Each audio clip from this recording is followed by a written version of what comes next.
Хәерле сәгатьтә, хөрмәтле тамашачыларым. Туган тел телеканалы сер итеп кенә тапшыруы һәм мин эфирда тапшыруны әзерләп алып баручы Роза Хайруллина. Дусларым, без сезнең белән янәдән Яшьләр мәдәният сараенда. Һәм беләсезме кемнең концертында? Күпләр аны чибәрлек һәм матурлык алиһәсе диләр. Табигатьтән бирелгән сылулык, матурлык, искитмәле талант, яшь булуына карамастан меңләгән тамашачыларның мәхәббәтен яулаган популяр җырчы Гөлназ Асаеваның концертында без сезнең белән. Әйдәгез әле, дусларым, барыбыз бергә Гөлназ янына якынрак барып, татлы әңгәмә корып, әлбәттә кызыклы сәхнә арты тормышына күз салыйк әле. Киттек бергәләп.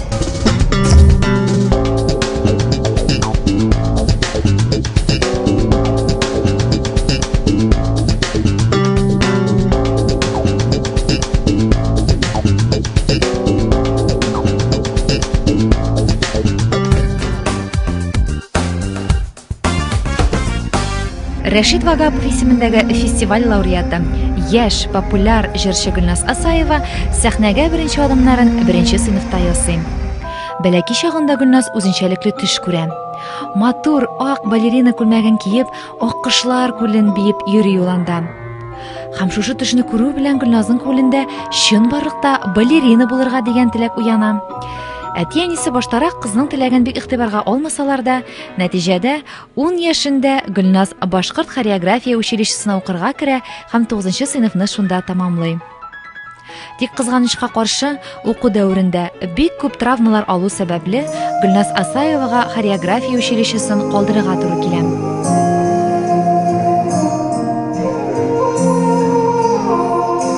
14 яшендә Гөлназ үзе өчен карар кабул итә. Ул җыр-моң иленә гашыйк. Ул җырчы булырга хыяллана. Һәм әйтергә кирәк, бу талантлы батыр кыз 9 сыйныфны тәмамлаганнан соң Казанга Ильяс Аухадиев исемендәге Казан музыка көллиятенә укырга китә.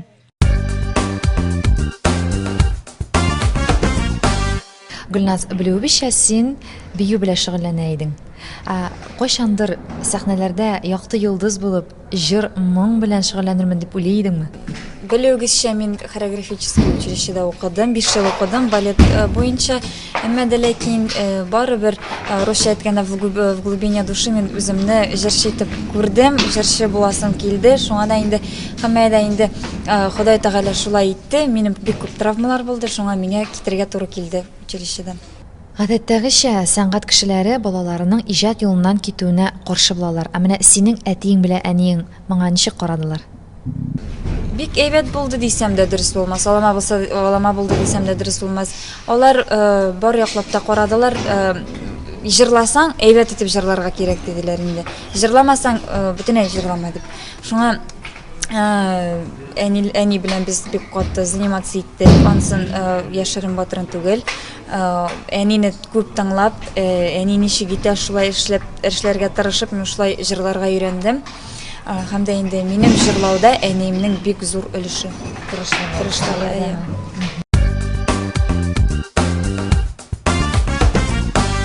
Хөрмәтле Туган тел телеканалының тамашачылары, сезнең каршыгызда Гөлназның әнисе Лилия Бектимерова һәм әтисе Фәдис Ганиев. Бүген алар Гөлназның концертында гади тамашачылар. Беренчедән хәерле кичләр сезгә. Хәерле кичләр. Ассаламу алейкум. Ничек сезнең хәлләрегез, кәефләрегез, дулкынланасызмы? Озакламый бит инде менә Гөлназ сәхнәгә чыга, үзенең шәхсән концертын башкалабыз Уфада. Нинди хисләр кичерәсез? Әлбәттә, дулкынланабыз. Ул үзең чыгып җырлау, ул бөтенләй икенче төрле. Балаң чыгып җырласа, ул тыңлау да түгел, менә иштән янасың, ярты картая бетә инде без Фәдис белән. Чәчләр агарып бетә.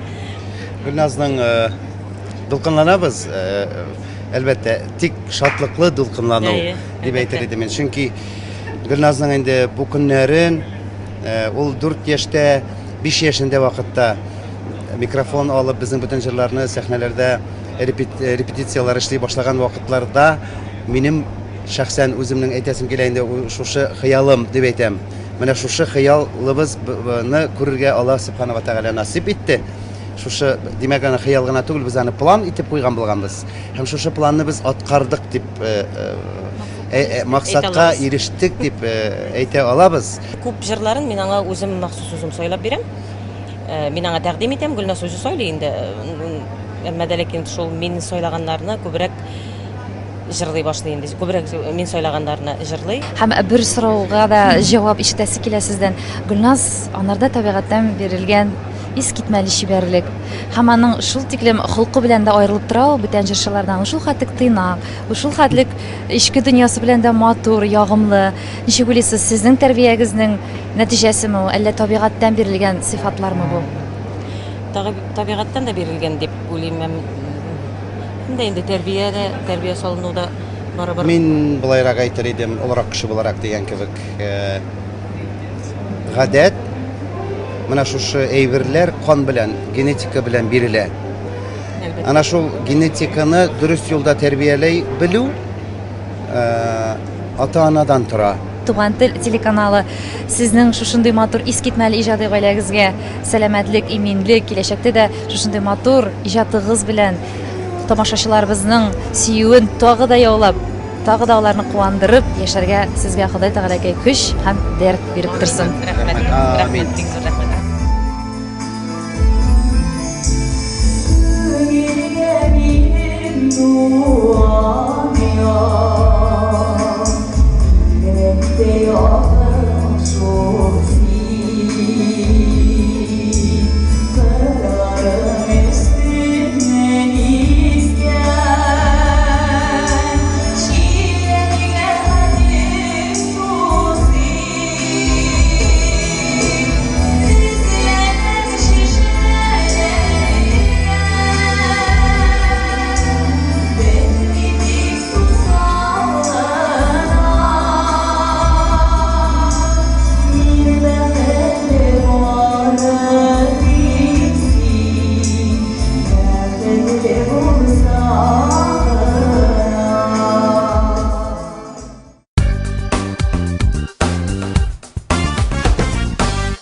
Репертуарыңа килгәндә, синең Гөлнас, җырларың бик мәгънәле, эчтәлекле. Кайсы композиторларның җырлары синең күңелеңә аеруча якын? Җырларга килгәндә, мен чыннан да мәгънәле сүзләр, тормышчан сүзләр җырларга яратам. Чөнки хәзер бик күп килдере киттеле җырлар җырлый башладылар, нишләптер. Шуңа да татар музыкасын, татар моңын югалтасы килми. Мин бик каты яратам Зифа Панагаеваны, Наил Шаймарданов, Зариф Арслановны, Альфред Якшымбетовны, алар белән эшләргә күпсенчә туры килә һәм бик моның өчен бик шатмын. Бүгенге заманда Гөлнас шундый хәлләрне еш күрергә туры килә. Күп кенә җырчылар, җырчылар татарча рәхәтләнеп җырлыйлар, әмма ләкин аралаша башласаң, алар рус телендә генә аралаша беләмдиләр беренчедән, һәм инде әлбәттә ВКонтакте, Instagram сайтларында да һәр вакыт рус телендә комментарий язалар. Синең моңа карашың нинди? Язалар инде, но опять-таки анда нинди җырчы бит. Булай җырчылар татар моңын чыгара торган җырчылар, күтәрә торган бар җырчылар рус стилендәрәк, зарубежный стильдә эшләргә, аудиториягә карап минем уйлавымча. Чөнки менә мин концертлардан чыгып әйтәм инде моны. Мине әбиләр, бабайлар, олы яшьтәге кешеләр тыңлыйлар дип әйтәсем килә. Һәм бу бик шатландыра, бик рәхәт моны бу күренеш. Мәсәлән, алыйк Радикны, Юлякшина, аны да бәләкидән башлап олыга хәтле тыңлыйлар. Но концертларында бик күп яшь кызлар инде. Алар бит инде город, шәһәр балалары булгач, русча сөйләшәләр. Һәм дә инде алар аңласын өчен язарга туры килә инде русчада. Хөрмәтле тамашачыларыбыз, Гөлнас Асаеваның концерты көтелмәгән сюрпризларга да бай булмакчы. Чөнки әле аның ишендә сер булып калган бик популяр җырчыбыз аның концертына ашкынып түземсезлек белән килә. Хәзер сез аны барыгыз да үзегез күреп китерсез. Ул әлбәттә шагу йолдыз яраткан җырчыгыз, популяр Радик Юлиакшин Элвин Грей.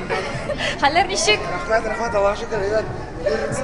Син шундый матур чәчәк гөлләмәләрен әлбәттә Гөлназга аның чыгышыннан соң бүләк итәргә дип әзерләп алып килдеңме? Әлбәттә. Чөнки аның иҗатын тыңлап йөрибез. һәм бик тә уважаемый кеше. Гүлназ, өзі білемісің, сенің бүгін аның концертына келесің? Юк, мен бүгін концерт булырга тиешмін. Концертте бит биринчи специально Гүлназ өчен. Ол сюрприз болады. Радик, әсір етіп кенә әйтә әле, бәлки сенің Гүлназға бүтән түрлі хисләрің дә бардыр. Бәлки. Рахмат, бақытлы болыңыз. Гүлназды тыңлаңыз. Дуслар, Гүлназның чираттагы кунагы Руслан Сайфетдинов. Руслан, сиңа сүзне бирәбез. Ну, с Гульназ мы уже знакомы уже очень давно, ей, наверное, было лет 7, когда мы с ней познакомились, когда ее отец работал в оперном театре, Рустам Асаев. Вот, мы с Рустамом тоже, мы с одного класса с Рустамом Асаевым, вот. И с тех пор я как бы помню, как Гульназ она росла, вот. И вот, наконец-то мы доросли до того, что мы можем спеть дуэт. Очень профессиональный дуэт, очень интересный, очень качественный, очень нестандартный, я бы даже сказал. Вот, это песня Урала Султанова. Надеемся на какие-то лучшие отзывы по нашему дуэту. Кайда икен сөюгүдө Dünya boylап yüreklerini ümidirde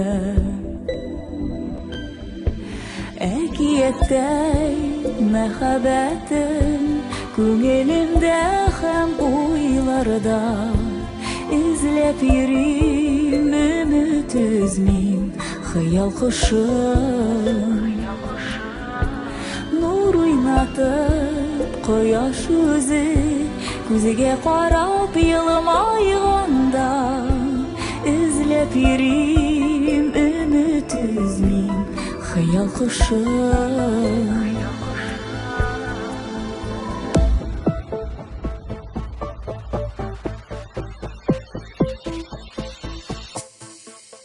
Табылырсın мәхәббәтли йөрәк яна Күңеле барын эзли канат каган Әкияттәй мәхәббәтем күңелемдә һәм уйларда Эзләп йөрим өмет үзмим хыял кошым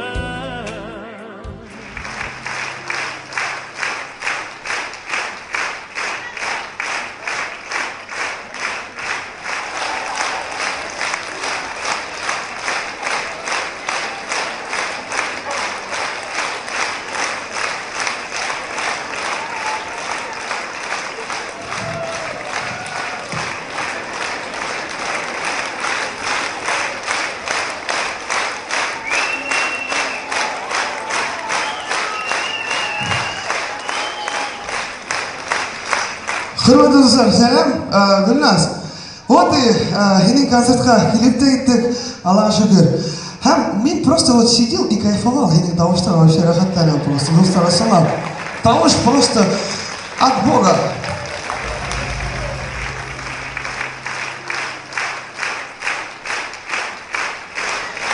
Һәм құрметті достар, Гүлназ, мен просто от себя хочу сенің бір ер жинап кетірге. Мүмкін ме?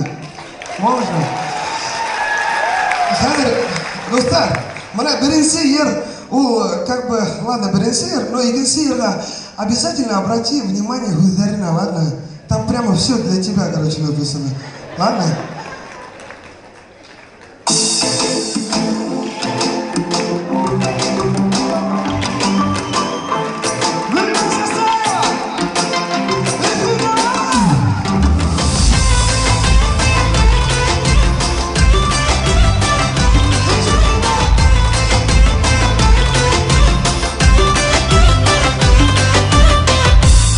Dünyada senin güzel gülüydün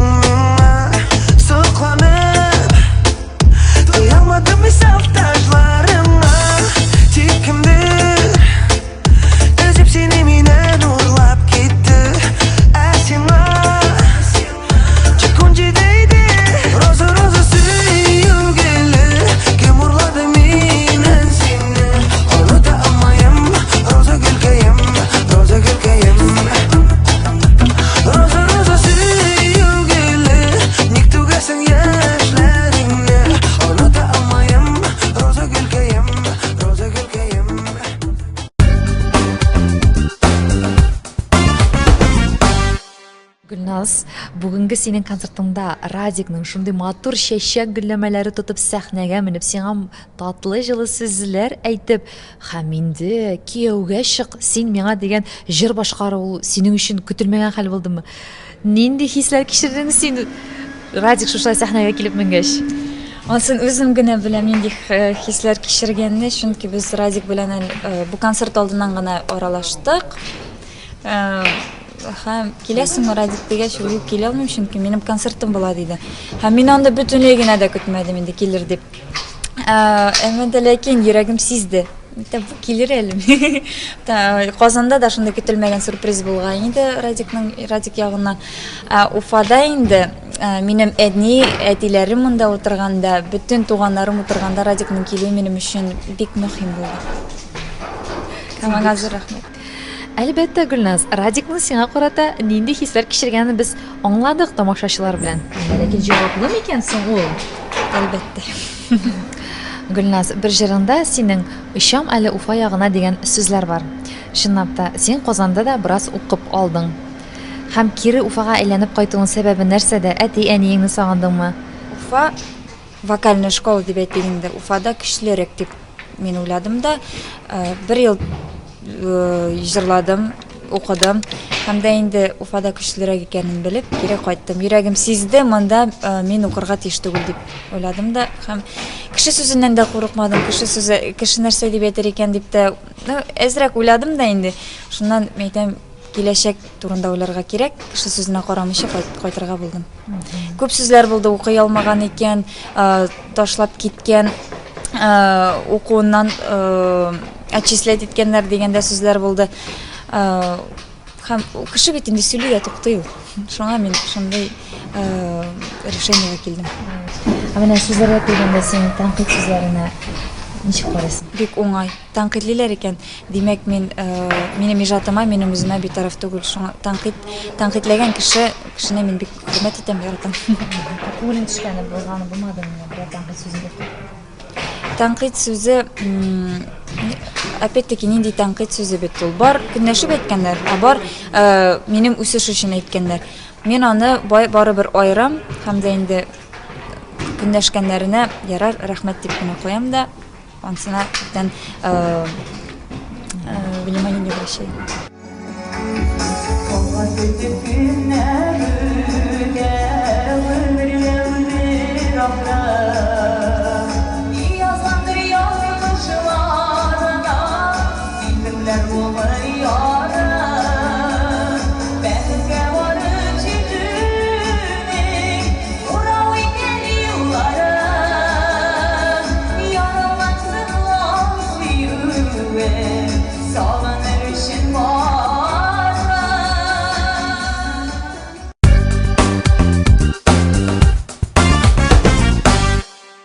Хөрмәтле Туган тел телеканалының тамашачылары, сезнең алдыгызда Башкортстанның халык артисты, оста баянчы Халит Фатыйхов. Белүебезчә, Халит абый Гөлназны бала чактан бирле белә. Үзе Гөлназның тәрбиясенә күп өлеш керткән шәхес. Гөлназ турында сез нинди сүзләр әйтергез безнең тамашачыларыбызга? Гөлназга чаклы әле бит без яшь чагында Фарисне, ул вакытта 23 кенә яшь чагы. Беренче филармония килде, безнең бригадага, минем төркемгә килде ул. Менә шулай итеп, аны без бергәләп, Лилия апаң белән бергәләп конкурсларга казаннарга, бөтен халыкара конкурс, зур конкурслар янда. Шунда әзерләп алып барып, анда беренче урыннарны алып, шулай итеп, аны без әле күп еллар бергә эшләйбез, аны үстердек. Инде хәзер киләчәктә инде менә буын килә бит. Буын яшь буын килә. Без инде әкренләп улгаябыз. Безнең дә бар яшь чаклар, хәдис белән бии җырлап йөргән чаклар. Әле Аллага шөкер эшләйбез. Чөнки безнең кырда безнең иң яраткан, без внучка дип йөртәбез Гөлназны. Гөлназыбыз бар. Яшьләргә карап яшәрәсең, яшьләргә карап алар булып рак сәхнәдә эшләргә тырышасың. Һәр нинең артистның үз дәвренә карамастан без инде әле бүген көннәрдә бик якын мөгамәләдә, бик якын бергә эшләйбез. Без инде аны үзебезнең внучкабыз, оногыбыз биртәбез. Гөлназ Нан киләчәге, мин әйтәм инде, күп йырлар белән, ярышлар белән эшләргә туры килде. Илһам Шакировлардан башлап, Рамазанга кадәр чаклы барысы белән эшләдем. Әмма бүгенге көндә менә шушы Гөлназ белән эшләү минем өчен бигрәк тә нык дәрәҗә. Минем өчен бигрәк тә зур горурлык. Чөнки аның күк ярышы белән эшләү, аккомпаниатор кешегә, баянчы кешегә ул бик нык та кирәк. Ул инде бер-береңә ярдәм итү, менә сәхнәдә бит яхшы ярышчыга яхшы баянчы кирәк, аккомпаниаторга яхшы ярышы кирәк. Һәр вакытта берсенә берсе алар бәйләнеп бара. Бер-береңә этәргеч ясап барасың. Шуңа да инде безнең Гөлназ яшь булуына карамастан, ул минем белән бик нык әзерләнә. Халык йырларын эшләйбез аның белән, баяннар белән, курайлар белән эшләйбез, әзерләйбез. Шуңа да ул минем тыналышымнан сизеп тора, мин аның тыналышыннан сизеп торам. Чөнки ул бәлки шактанып миңа җырлап үсте бит инде. Минем аңга. Рәхмәт сезгә, Хәлил Тавыш, шундый искитмәле, матур, эчтәлекле җавапларыгыз өчен. Без дә инде үз чиратыбызда сезгә киләчәктә дә Ганиевлар гаиләсе белән, Гөлназ белән шулай һәрвакыт ихлас мөнәсәбәттә калуыгызны теләйбез. Уңышлар сезгә.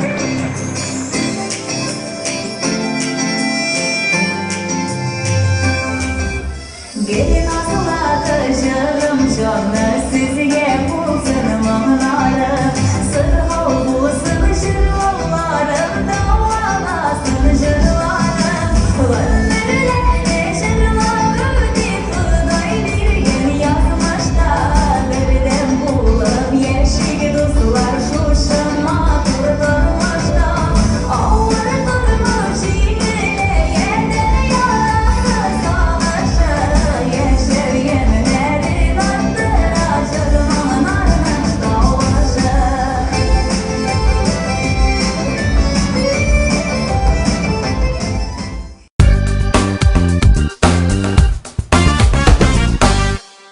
Гөлназ, без синең белән шул тиклем чын күңелдән горурланабыз, сокланабыз. Әле шундый яшь булуыңа карамастан, син инде хәзер 2нче ел рәттән Татарстанның баш каласы Казанда һәм үзебезнең баш калабыз Уфада шыгрым тулы заллар белән концертлар оештырасың. Үзең син канәгатьме шушындый уңышларың белән? Канәгать, әмма дә ләкин мин монардан бик куркам. Чөнки тиз кабынган йолдыз тиз түнәделәр. Мин улай бердән бик куркам, мин бөтен җирдә дә аны әйтәм. Әкрен генә үсәсем килә иде минем. Әкрен генә бәләки генә адымнар белән күтәреләсем килде. Әмма дә ләкин нишләптер бик тиз булды бу. Һәм мин анардан бик куркам. Бу минем өчен бик җаваплылык. Менә җиңел инде аны. Анда торып калу кирәк бит әле. Аның өчен мин бөтен үземнең көчемне салырга тырышам. Менә берсе. Бүгенгесе көндә синең иҗатыңа әтиең Рөстәмнең ярдәме, куәтләве бармы? Әлбәттә. Сезәм. Аның без аның белән связьдиләр бит. Без аның белән элемтә бик нык. Һәм аның башы авыртканда минем башым авырта, аның бераз җире авыртканда минем дә шулай. Һәм мин аның поддержкасын дип әйтәм, бик сизәм һәм тоям. Син үзең дә искитмәле табигатьтән бирелгән чибәрлек алиһәсе, матурлык алиһәсе. Һәм инде костюмнарыңа килгәндә дә алар бик зауыклы, матур. Аларны булдырырга әлбәттә бик зур финанслар кирәк. Шулай бит. Бүгенгесе көндә синең иганәчеләрең бармы? Булса, мин әллә кем булыр иде мине. Мин әле мине сәхнәгә чыгардылар әти-әниләрем. Аларга бик зур рәхмәтемне әйтәсем килә. Тамашачыга мине алар таныттылар. Аларның концертларында йөреп мине тамашачы таный белә башлады. Әмма дә ләкин инде әти-әнинең канат астына чыгарга вакыт, шуңа мин хәзер менә бүген бөтен җырларым, бөтен костюмнарым, бөтен декорацияларны мин үзем эшлим. Әлбәттә, әллә нәрсә юк инде безнең декорациядә, чөнки миңа эшлисем килде инде минем. Әллә нәрсәләр эшлисем килде. Мин зарубежный концертларны бик еш карыйм бит инде. Шулай эшлисем килә, булай эшлисем килә. Әлбәттә, финанска килгәндә алай булдырып булмый. Һәм киләчәккә ул минем өчен тагы бер максат, һәм шул максатка ирешергә Аллаһ Тәгалә насыйп итсен инде. Киләчәккә иң зур хыялың, Гөлназ, нинди синең? Яхшы хатын булып, яхшы кияүгә чыгып, әйбәт кенә балалар үстерү. Хатын-кыз өчен бу иң мөһиме дип уйлыйм. Хатын-кыз. Гөлназ, син шундый матур, чибәр, зат, күз атып йөрүчеләр күптер синең артыңнан. Ә менә үзең син шушы көнгә тиклем көчле мәхәббәт хисләрен татыганың булдымы? Юк. Әле генә менә.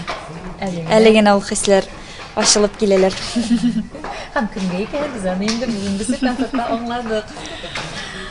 Менә җырчылардан син үзең аеруча кемне тыңларга яратасың? Мин классик җырларны тыңларга яратам. Ул минем вкус, мин аны бик яратмыйм, чөнки миңа туры килә җырларны тыңларга, чөнки мин училищеда укыйм бит инде әйтеп узымча. Һәм мин классик җырларын җырларга тиешмен. Һәм дә тыңлап мин аларны ярата башладым һәм көндә тыңлый башладым. Миңа Анна Нетребко ошый, Аида Гарифуллина, Сара Брайтман, Лучано Паваротти аларны көннәр буе тыңларга мөмкин. Татар эстрадасына килгәндә хәзер җырчылар бик күп. Әмма дә ләкин Зәйнәп апа кебек әле берсе дә җырлый алмый. Менә Гөлназ әйтеп киттең, училищеда укыйм дип, чынлап та син укыйсың. Син үзеңнең шәхсән концертларыңны да оештырасың. Бу бит инде бик күп вакытны таләп итә, бик күп көчне. Шулай ук әти-әниләр белән аерым районнар, алар буйлап син гастрольләр бирәсең. Укучыларның моңа карашы ничек? Бик алама, бик яратмыйлар. Дөресен әйтәм, мин алдарга яратмыйм. Училищеда минем афишларны элгәндә бер көн эленеп торды, икенче көнне карасам уже юклар алар. Кемелде моны, нишләп белделәр дип алып куйганнар инде. Анысы бер икенчесе Казан концертына мин бөтенләй качып киттем, чөнки мине җибәрмәделәр. Училищеда нишләптер шундый әйбер бар. Концертларга барам дисәң җибәрмиләр. Бәлки мин аңламыйм нәрсә икәнен, чөнки теге мин бит инде официант булып нигә эшкә барырга сорамыйм алардан. Үземнең практика бит инде, үземнең профессия буенча эшлим. Әмма дә ләкин ни сәбәп алар рөхсәт бирмиләр һәм бик каты ачуланалар. Әле менә Уфада концерт узган өчен дә бик күп эләкте. Миңа. Менә бүгенге сценага килгәндә син шундый креатив эшләрең, сүзләрең, син менә үзең теләдеңме, инде сиңа стилистлар киңәш бирделәрме? Үзем теләдем, мин бөтен нәрсәне үзем итәм инде. Төннәр буе йоклый алмыйм, карап ятам, кем ничек эшли зарубежный. Миңа чит ил бик кызыксындыра. Әле кызыл чәчләр белән чыкканнар юк безнең татар эстрадасында. Мин шундый новинка кертергә булдым. Һәм миңа калса берсе дә төкеренеп кайтып китмәде. Миңа рәхмәт. Гөлназ, әңгәмәң өчен сиңа зур рәхмәт. Без дә үз чиратыбызда Туган тел телеканалының хезмәткәрләре сиңа сәламәтлек телибез. Үзең теләгән уңышларга ирешеп, тамашачы сөюенә кыенып, рәхәтләнеп иҗат итәргә сиңа Ходай Тәгаләкәй насыйп итсен. Без синең кабатлап әйтәм, яратабыз, горурланабыз. Рәхмәт сиңа шундый кеше булганың өчен. Бик зур рәхмәт, амин, матур теләкләрегез, матур сүзләрегез өчен. Зур рәхмәт сезгә һәм дә инде сезгә олы рәхмәтемне әйтәсем килә. Минем бәләкәй генә башымны олы итеп, шундый матур репортажлар төшерүегезгә Туган теле каналына бик зур рәхмәтләремне әйтәсем килә. Ничек кенә, нинди генә теләкләр булмасын, Азат Галинович бөтен поддерживать итә. Һәм аңа бик зур рәхмәтемне әйтәсем килә. Һәм дә инде сезгә олы рәхмәтемне әйтәсем килә.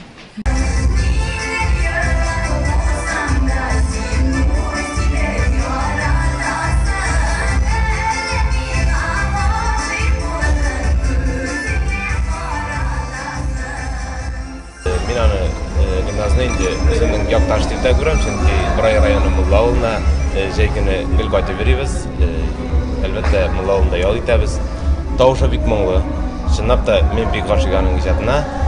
Вообще мен бүтән җырында яратам, җырчыларны, Гөлназны ашкынып килдем, нык яратам. Молодец, афарин дип генә кала, була. Һәр якта да, бар якта да уңышлар белән.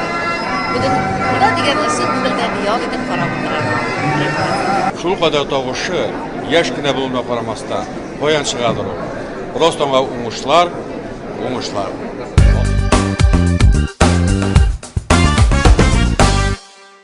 Кадерле дусларым, шулай итеп, сер итеп кенә тапшыруы, эстрадабыз күгендә балкып килүче, мәдәният ишекләрен киң ачып, ышанычлы адымнар белән иҗат итеп, югарыга омтылган яшь, искитмәле талантлы җырчы, шибәр, сылу, матур Гөлназ Асаева кунакта булды.